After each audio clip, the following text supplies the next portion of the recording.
Hind online class में आप सभी बच्चों का स्वागत है। लास्ट टॉपिक परावर्तन हम लोग का कंप्लीट हो गया। आज हम लोग शुरू करने जा रहे हैं अपवर्तन। अपवर्तन क्या होता है इस बात को हम लोग समझेंगे। जैसे देखिए होता क्या है, जब भी कोई लाइट कोई माध्यम मान लीजिए शीशा है, शीशे का द्वार है, अगर कोई लाइट इस पर आए ऐसे जाना चाह रहे और ये लाइट ऐसे न जाकर हल्का सा बेंड हो जाए, हल्का सा अपना रास्ता छोड़ दे, मतलब अपने रास्ते को बदल दे, तो ऐसे परिकल्पना को हम लोग अपवर्तन के नाम से जानते हैं। मतलब जब प्रकाश एक माध्यम से दूसरे माध्यम में प्रवेश करती है तो प्रकाश अपना रास्ता बदल देती है। प्रकाश के रास्ता बदलने की इस प्रक्रिया को ही हम लोग अपवर्तन का नाम देते हैं। ठीक है, क्या नाम देते हैं इसको? हम लोग अपवर्तन का नाम देते हैं। अब इसका एग्जाम्पल देखिए, कुछ एग्जाम्पल देखिए। जैसे आप अपने बाल्टी, कहीं घर पे आपका बाल्टी होगा ही होगा, उसमें पानी भरा हो, ठीक, उसमें अपने हाथ को डुबा दिए। जैसे ही आप अपना हाथ पानी के अंदर देखेंगे तो आपको अपना हाथ हल्का सा मोटा दिखाई देता होगा, हल्का सा मोटा दिखाई देता होगा। मतलब क्या होगा, कभी आप अभी घर पे बैठिएगा और प्रैक्टिस करके देखिएगा, जैसे आप हाथ डालेंगे आपको अपना हाथ पानी के अंदर थोड़ा मोटा दिखेगा। क्या पानी के अंदर आते ही आपकी इसको बॉर्नविटा दे दिएगा? क्या है, क्या इसको हमने बॉर्नविटा दिया जिससे ये क्या हो गया? बोलिए, आपने क्या इसको बॉर्नविटा दे दिया? बॉर्नविटा नहीं ना दिया, अपने आप ही फूल गया। इसे देखिए, मैग्नीफिकेशन ग्लास आप सभी को पता होगा, ये छोटा सा लेटर है। जब आप इसको मैग्नीफिकेशन ग्लास से देखते हो तो ये बड़ा दिखाई देने लगता है। अच्छा, मैग्नीफिकेशन पाते ही इसको कॉम्प्लान मिल गया, इसलिए इसकी हाइट बढ़ गई। सोचिए, मैग्नीफिकेशन पाते ही इसको क्या मिल गया? कॉम्प्लान मिल गया और ये बड़ा हो गया। ऐसा क्यों हो रहा है? इन सब के पीछे रीज़न अपवर्तन। अपवर्तन क्या होता है? सिंपल लैंग्वेज में बोल रहे हैं, क्या होता है अपवर्तन? जब कोई प्रकाश एक माध्यम से दूसरे माध्यम में जाती है तो प्रकाश अपना रास्ता विचलित कर देती है। इस प्रकाश के विचलन को ही हम लोग अपवर्तन करते हैं। आप लोग मेले में जाते होंगे, लाल रंग का चश्मा वाला लाल रंग वाला जो चश्मा है या नीले रंग का आता है, ऐसे लोगे आप ऐसे नॉर्मली देखो और लगा के चश्मा देखो, आपको लगेगा आपकी हाइट बढ़ गई है या आपका साइकिल का टायर बढ़ गया है। इस सब के पीछे अगर कोई कारण है तो क्या है? अपवर्तन है। ठीक, तो ये सारी चीज़ें होती हैं। चलिए, पहले मेले में गेम होता था, या आपको मैं एक गेम बता रहा हूँ। बड़ा सा बाल्टी लीजिए, उस बड़े से बाल्टी में एक कटोरा रख दीजिए छोटा सा, और उसको पानी से भर दीजिए। अब कटोरे में सिक्के को नीचे गिराइए ताकि कटोरे में जाए। आपका सिक्का हर बार मैक्सिमम टाइम बाहर गिरेगा, कटोरे में नहीं गिरेगा। रीज़न क्या है? कटोरा आपको दिख रहा है, कटोरा आपको दिख रहा है यहाँ, लेकिन रियलिटी में देखेंगे तो हो सकता है वो इधर हो या हो सकता है वो इधर हो, मुझे नहीं पता किधर हो। कहने का मतलब क्या है कि हमें जो दिख रहा है वो एग्जैक्ट लोकेशन नहीं है। ठीक, अब देखिए अपवर्तन का एक और खेल देखिए। अच्छा, ये बात बताइए, जब तक आप बल्ब नहीं जलाओगे तो रोशनी आएगी? मेरा जो रात का अंधेरा है और आपका एकाएक बल्ब जलाओगे तभी तो रोशनी आएगी ना। तो एक बात बताओ कि जब आपका सूर्य सन जो है, हमारे जो सन हैं हमारे, मान लीजिए ये आपके सन है, बहुत छोटे से दिखते हैं ना पृथ्वी के सामने हमको। तो जब सन है, आप मान लीजिए यहाँ पर हैं, सन जब है यहाँ पहुँचेगा तब आपको दिखाई देगा। सन अभी यहीं पर है। तो आपने कभी सुबह देखा है जब सूर्य के उगने से ठीक पहले रोशनी कैसे आ जाती है पृथ्वी पर? जब तक आप बल्ब नहीं, जब तक बल्ब जलेगा नहीं, बिजली कैसे आएगी? मतलब लाइट कैसे आएगी? सोचिए कि आखिर ऐसा क्या कारण है? सूर्य अस्त हो जाते हैं, उसके बाद भी कुछ देर तक आप पूरे वातावरण में प्रकाश रहता है। इसके पीछे रीज़न क्या है? तो सुनिए, इसके पीछे रीज़न क्या है। इसके पीछे रीज़न ये है कि आपका जो पृथ्वी है, जो आपका पृथ्वी, उसके चारों तरफ कई प्रकार के वायुमंडल हैं, कई प्रकार के वायुमंडल हैं जिनका घनत्व अलग अलग है। जिनका घनत्व क्या है? अलग अलग है। किसी का घनत्व ज़्यादा है, किसी का घनत्व कम है। जितना ज़्यादा घनत्व वाला पारदर्शी माध्यम होगा उतना अच्छा इनका बेंडिंग होगा। तो लाइट ऐसे निकली, इसमें इसमें इसमें इसमें, मतलब जिगजैग कर मतलब सूर्य जब तक आपका यहाँ आता तब आपको दिखाई देते, उनका प्रकाश आपके पास पहले ही पहुँच जाता है। और अस्त होने के बाद भी प्रकाश लेट में जाता है। उसका सीधा रीज़न है कि आपके पृथ्वी के चारों तरफ अलग अलग प्रकार के वायुमंडल पाए जाते हैं और हर वायुमंडल से प्रकाश का क्या होता है, अपवर्तन होता है। मतलब इस वायुमंडल में प्रकाश ऐसे गया, इसका अपवर्तन हुआ, फिर इसका, अब इसको ऐसे जाए, फिर इसका अपवर्तन हुआ, फिर इसका अपवर्तन हुआ। अपवर्तन होते होते सूर्य के उगने से कुछ समय पूर्व ही आपकी पृथ्वी पर उजाला हो जाता है, या सूर्य के डूबने के बाद भी। ये हो गया अपवर्तन का। तो अपवर्तन के लिए ज़रूरी क्या है? अपवर्तन के लिए ज़रूरी क्या है? तो अपवर्तन के लिए ज़रूरी है पारदर्शी माध्यम। अगर कोई माध्यम पारदर्शी नहीं होगा तो वो अपवर्तन नहीं करेगा। दूसरा, माध्यम होना चाहिए। जैसे अब ये मान लीजिए यहाँ पे आपका हवा है, यहाँ पे आपका हवा है और दूसरा माध्यम भी हवा है, तो यहाँ पर आपको अपवर्तन देखने को कैसे नहीं मिलेगा। इसमें दो बातों का ध्यान आपको बहुत ज़रूरी देना है। पहला, जो भी ऑब्जेक्ट होना चाहिए वो पारदर्शी होना चाहिए। क्या होना चाहिए? पारदर्शी होना चाहिए। और दूसरा, दो माध्यम होना चाहिए, मतलब एक माध्यम से प्रकाश आ रही होगी और एक माध्यम से प्रकाश जा रही होगी। ठीक। अब माध्यम को दो लोगों के मध्य एक माध्यम होता है, दो लोगों का एक माध्यम होता है। उस माध्यम में दो माध्यम आपको मैं बताता हूँ। एक आपका होता है विरल और एक आपका होता है सघन। एक आपका होता है विरल, एक आपका होता है सघन। ये सघन और विरल निर्भर करता है वो दोनों माध्यम कैसे हैं। विरल का मतलब होता है जिसमें प्रकाश की जो चाल हो, प्रकाश की जो चाल हो अधिक हो। ठीक, प्रकाश की चाल जो हो अधिक हो। और विरल सघन का मतलब होता है जिसमें प्रकाश की चाल कम हो। ठीक, ऐसे दो माध्यम लिया जाए, जिसमें विरल माध्यम मतलब जिसमें प्रकाश की चाल अधिक हो, और सघन माध्यम जिसमें प्रकाश की चाल क्या हो, ज़्यादा हो, कम हो। अब देखिए, अब क्या होता है, अगर प्रकाश मान लीजिए विरल से सघन की ओर बढ़ रहा है, अगर प्रकाश विरल से सघन की ओर हो रहा है तो इसमें क्या केस होगा, ये सब चीज़ें जान लीजिए तो हम अपवर्तन का नियम बताएंगे तो आपको ज़्यादा अच्छे समझ में आएगा। जब प्रकाश विरल से सघन की ओर जाएगा तो प्रकाश जो होगा अभिलंब की ओर झुक जाएगा, अभिलंब की ओर। ठीक, अभिलंब की ओर जाएगा। और यही अगर हम उल्टा कर दें, सघन से विरल की ओर जाएं, तब वही प्रकाश अभिलंब से दूर होगा। क्या होगा?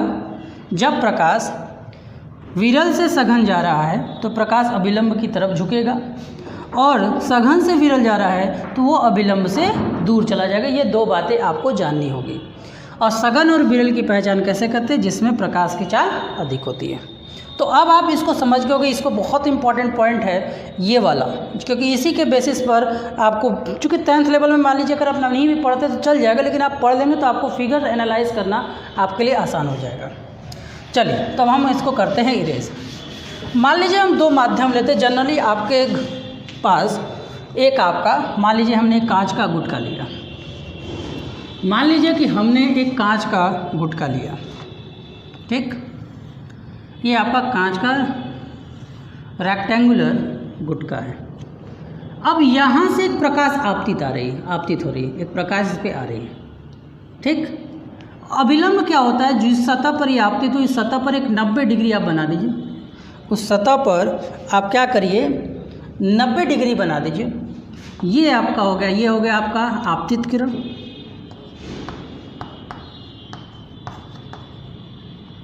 ये आपका क्या हो गया? आपतित। ये आपका क्या हो गया? अभिलंब। ठीक है, ये आपका हो गया आपतित, ये आपका क्या हो गया? अभिलंब। अब देखिए, अगर हम इस माध्यम को हवा मान रहे हैं, इस माध्यम को हम लोग हवा ले रहे हैं, और इस माध्यम को हम लोग कांच मान रहे हैं। देखिए, कांच का सिंबल ऐसा होता है, अगर ऐसा कहीं बना हुआ मिल जाए तो समझिएगा कांच है। सीधी सी बात है, हवा जो है विरल माध्यम है और सघन माध्यम है आपका कांच। अभी आपका जो प्रकाश है किस माध्यम से किस माध्यम में प्रवेश कर रहा है? अभी आपका प्रकाश हवा में है, मतलब विरल माध्यम में, और विरल माध्यम से सघन माध्यम की ओर बढ़ रहा है। सघन माध्यम में देखिए, इसको जाना चाहिए था ऐसे, देखिए अगर ये लाइट ऐसे जाना चाहिए था ऐसे, ठीक, जाना कैसे चाहिए था, ऐसे, लेकिन देखिए वो अभिलंब की तरफ आ गया। वो किधर आ गया, अभिलंब की ओर आ गया, क्योंकि प्रकाश जो है सघन से विरल में प्रवेश किया। अब देखिए, अब जो प्रकाश है आपका किसमें, सघन में, फिर इस पर हम एक अभिलंब डालते हैं, फिर से हम इस पर अभिलंब डालते हैं। इस बार प्रकाश कांच से हवा में आने की कोशिश कर रही है। अब प्रकाश जो है कांच से हवा में आने की कोशिश करे। अब इसके प्रकाश का रास्ता क्या है, सघन से विरल। अब देखिए, इसको अगर ये रास्ता न तोड़ती तो इसको ऐसे जाना चाहिए था, लेकिन सघन से जब विरल में कोई चीज़ प्रवेश करेगा तो उसे कहाँ जाना चाहिए, अभिलंब से दूर जाना चाहिए। तो देखिए, पिछले में अभिलंब की तरफ आया था, इस बार अभिलंब की दूर आएगा। अब देखिए, जब हमने आयताकार प्रिज्म, आयताकार कांच का गुटका बनाया है, इसमें जब हम परावर्तन करते हैं तो एक चीज़ देखेंगे खासियत की, ये जो किरणें हैं, ये जो आप देखेंगे ये दोनों आपस में समांतर हो गए। तो ये आपका आपतित किरण है और ये आपको दिख रहा है, ये आपका क्या है, आपतित किरण है, और ये आपका क्या है, अपवर्तित किरण है, अपवर्तित किरण है। और ये जो आपका है, इसको हम लोग इंग्लिश में इमर्जेंस रे या निर्गत किरण, इसको हम लोग निर्गत किरण के नाम से जानते हैं।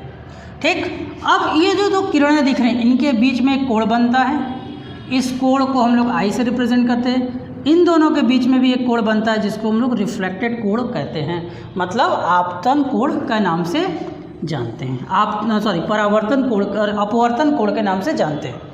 अब अगर हम इसके नियम की बात करें तो इस नियम में भी दो रूल हैं। पहला, समान पृष्ठ या समान तल, तल बोलिए या पृष्ठ बोलिए एक ही बात है। दूसरा इसमें एक है sine I proportional to sine R. इस नियम को हम लोग स्नेल का भी नियम कहते हैं। अब देखिए, अपवर्तन का क्या है, जैसे परावर्तन क्या है और परावर्तन का नियम क्या है, ये दो अलग बातें हैं। उसी तरह अपवर्तन क्या है और अपवर्तन के नियम क्या है, ये भी दो अलग बात है। अब देखिए क्या है कि जब देखिए क्या बोला गया, आपतित किरण, अभिलंब और अपवर्तित किरण तीनों एक ही तल में पाए जाते हैं या एक ही पृष्ठ में पाए जाते हैं। ये नियम आपको परावर्तन के नियम के जैसा ही लिख रहा होगा, बस उसमें परावर्तित किरण था, इसमें अपवर्तित किरण आया है। ये क्या है, अब इन्होंने बोला साइन ऑफ मतलब कि साइन को हिंदी में हम लोग ज्या बोलते हैं, ज्या ऑफ आपतित किरण, इसलिए साइन ऑफ आपतित किरण और sine of reflected angle, sine of अपवर्तित जो होता है वो दोनों एक दूसरे के प्रोपोर्शनल होता है। ये आपको दिया जाएगा या किसी बुक में दूसरे भी तरह दिया गया, अभी बताते क्या दिया। अगर ये दोनों प्रोपोर्शनल हैं, तो आपको पता है इन दोनों को इक्वल करने के लिए कहीं ना कोई नियतांक अवश्य मौजूद होगा, कोई ना कोई नियतांक जरूर मौजूद होगा। यहाँ से साइन आर को हम नीचे ले लेंगे, ये आपका क्या हो जाएगा, साइन आई अपॉन में साइन आर की वैल्यू कितनी हो जाएगी, एन के बराबर। ये जो आप एन देख रहे हैं, ये एन क्या है, तो ये आपका है अपवर्तनांक है। क्या है, अपवर्तनांक। अब इस पूरे चैप्टर में जो अपवर्तनांक, इस चैप्टर में आपको जो मेनली आपको ज़्यादातर ध्यान देना है वो इस पे ध्यान देना है, एन की वैल्यू पर। ठीक है, तो एन की वैल्यू क्या होती है इस पर हम लोग अच्छे से फोकस करेंगे। तो ये आपका अपवर्तनांक है, और अपवर्तनांक जो होता है वो दो माध्यमों के बीच निर्भर करता है। माध्यम बदल जाएंगे तो आपके अपवर्तनांक की वैल्यू क्या हो जाएगी, बदल जाएगी। लेकिन माध्यम नहीं बदलेंगे तो उसके अपवर्तनांक के बदलना नहीं होगा, उसका अपवर्तनांक वही रहेगा। अब अपवर्तनांक क्या, अब वो भी देखिए, जैसे हवा से ग्लास होगा तो इसका अपवर्तनांक N1 आएगा, लेकिन वही ग्लास से हवा होकर देंगे तो इसका अपवर्तनांक N2 हो जाएगा। अपवर्तनांक अलग अलग बातों पर निर्भर होता है। अपवर्तनांक की जो निर्भरता है वो अलग अलग प्रकार से होती है। ठीक है, तो ये रहा आपका, क्या रहा कि अब हमारा जो है अपवर्तन का नियम क्या है। तो अपवर्तन के दो नियम हैं, कौन कौन से? पहला समांतल और दूसरा sine I proportional to sine R. कुछ बुक्स में इस तरह दिया रहता है, sine I by sine R की जो वैल्यू होती है वो n के बराबर होती है, और n क्या है? आपका अपवर्तनांक है। तो यही अपवर्तन था, ठीक है। अपवर्तन की व्याख्या हमने आपको बता ही दी कि अपवर्तन आप जैसे लेंस जो यूज़ करें, जैसे किसी का चश्मा, मान लीजिए किसी का आँख खराब होता है, तो आप देखेंगे वो बेचारा चश्मे का प्रयोग करने लगता है, तो वो चश्मे का जो प्रयोग करता है तो उसको कैसे होता है? वो सब के पीछे जो गेम है प्रकाश का अपवर्तन के गुण पर ही है। अगर प्रकाश का अपवर्तन नहीं होता तो आपका चश्मा पहनते आँख ठीक नहीं होता। वो कैसे होता है हम लोग अगले लेसन में पढ़ेंगे, जिसका नाम है ह्यूमन आई, ठीक है, मानव नेत्र। अब देखिए अपवर्तन में जो सबसे इम्पॉर्टेंट टॉपिक मैंने आपको क्या बताया, अपवर्तनांक, ये क्या होता है? देखिए इसका सही मीनिंग है। अब अपवर्तनांक को अगर हम देखें तो दो प्रकार के अपवर्तनांक को हम लोग मानते हैं, दो प्रकार। एक होता है सापेक्ष, और एक होता है निरपेक्ष। अपवर्तनांक दो प्रकार के होते हैं, एक होता है सापेक्ष और दूसरा होता है निरपेक्ष। सापेक्ष का मतलब दो माध्यमों के बीच में क्या फ़र्क पड़ रहा है ये देखा जाता है। सापेक्ष का मतलब है कि दो माध्यमों के बीच में ये देखा जाता है, मतलब ये अकेले नहीं देखा जा सकता, तो ये दो माध्यमों पर निर्भर करता है, दो माध्यम, ठीक, दो माध्यम पर निर्भर करता है। ये भी दो माध्यम पर निर्भर करता है, लेकिन इसका एक माध्यम फिक्स है। एक इसका जो माध्यम, जो आपका माध्यम एक है, वो आपका निर्वात होगा। वो आपका क्या होगा? माध्यम 1 जो होगा वो इसका निर्वात होगा। एक माध्यम फिक्स है, ठीक, और दूसरा माध्यम कुछ भी हो सकता है, लेकिन इसमें दोनों माध्यम अलग अलग होते हैं। ये आपके डिपेंडेंट पर ये निर्भर करेगा कि आपने कौन से दो माध्यम रखे हुए हैं, ठीक। तो सबसे पहले हम लोग सीखेंगे निरपेक्ष और उसके बाद सीखेंगे सापेक्ष। देखिए अपवर्तनांक का जो मेन मतलब है प्रथम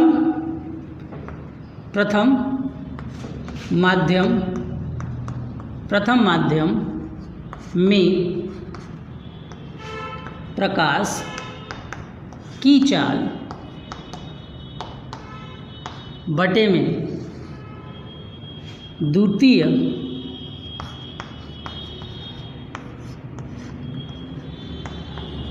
माध्यम में प्रकाश की चाल, ये इसका असली फॉर्मूला है। प्रथम माध्यम में प्रकाश की चाल बटे में द्वितीय माध्यम में प्रकाश की चाल। मान लीजिए किसी भी ऑब्जेक्ट का, किसी भी वस्तु का अपवर्तनांक n है, तो उसका हम फॉर्मूला लिख सकते हैं v1/v2। मतलब v1 मतलब प्रकाश की चाल पहले माध्यम में, v2 मतलब प्रकाश की चाल दूसरे माध्यम। अब इसका मतलब क्या था? इसको हम ऐसे नहीं लिखेंगे, इसको लिखने का तरीका को 1 2, यहाँ पे 1 2 लगा देंगे। यही अगर हम इसको 2 1 लिख देंगे तो इसको हम मानेंगे v2/v1। अब इन दोनों में अंतर क्या है? इसमें अंतर है कि आपका पहला माध्यम फर्स्ट माध्यम आपका, मान लीजिए, अच्छा इसको ऐसे नहीं समझेंगे, मतलब प्रकाश जो है पहले माध्यम से दूसरे माध्यम में जा रही है, और इसका मतलब है प्रकाश जो है दूसरे माध्यम से प्रथम माध्यम की ओर जा रही है, मतलब पहले से दूसरे से पहले की ओर जा रही है। यही जो अपवर्तनांक आप देख रहे हो, इसी को हम लोग कहते हैं बेटा सापेक्ष अपवर्तनांक। इसी को हम लोग क्या कहते हैं? सापेक्ष अपवर्तनांक। तो सापेक्ष अपवर्तनांक क्या होता है? जब किसी वस्तु का अपवर्तनांक किसी दूसरे वस्तु के आधार पर देखा जाता है तो उसे हम लोग कहते हैं सापेक्ष अपवर्तनांक। जैसे इसका है, जैसे मान लीजिए छोटा सा एग्जाम्पल और लेते हैं। मान लीजिए आप किसी ग्लास है, एक ग्लास से प्रकाश जा रही है पानी के अंदर, तो अब आपका अपवर्तनांक जो है ग्लास, अब किसका अपवर्तनांक निकाल रहे हो ये याद नहीं कीजिएगा, हमेशा आप इसमें दूसरे का निकाल रहे हो, इसमें आप पहले का निकाल रहे हो। तो ये आप अपवर्तनांक निकाल रहे हैं पानी का अपवर्तनांक ग्लास के आधार पर, पानी का अपवर्तनांक ग्लास के आधार पर। तो ये आपका हो जाएगा VW बटे में VG, VG बटे में VW, ठीक। और निरपेक्ष में क्या होगा? अब निरपेक्ष अपवर्तनांक का जैसे देखिए इसको सिर्फ 1 लिखते हैं, या इसको सिर्फ हम N2 लिखेंगे, कुछ भी मतलब एक ही मान होगा। क्यों? क्योंकि इसका जो पहला माध्यम है वो फिक्स है। वो प्रथम माध्यम क्या है? निर्वात है। प्रथम माध्यम क्या है इसका? निर्वात में फॉर्मूला वही है, फॉर्मूला देखिए कोई अंतर नहीं कर रहे हैं, वही फॉर्मूला यूज़ करें प्रथम और सेकंड, लेकिन इसमें प्रथम जो होगा निर्वात होगा। प्रथम क्या होगा? निर्वात में प्रकाश की चाल, निर्वात में प्रकाश की चाल और माध्यम में प्रकाश की चाल।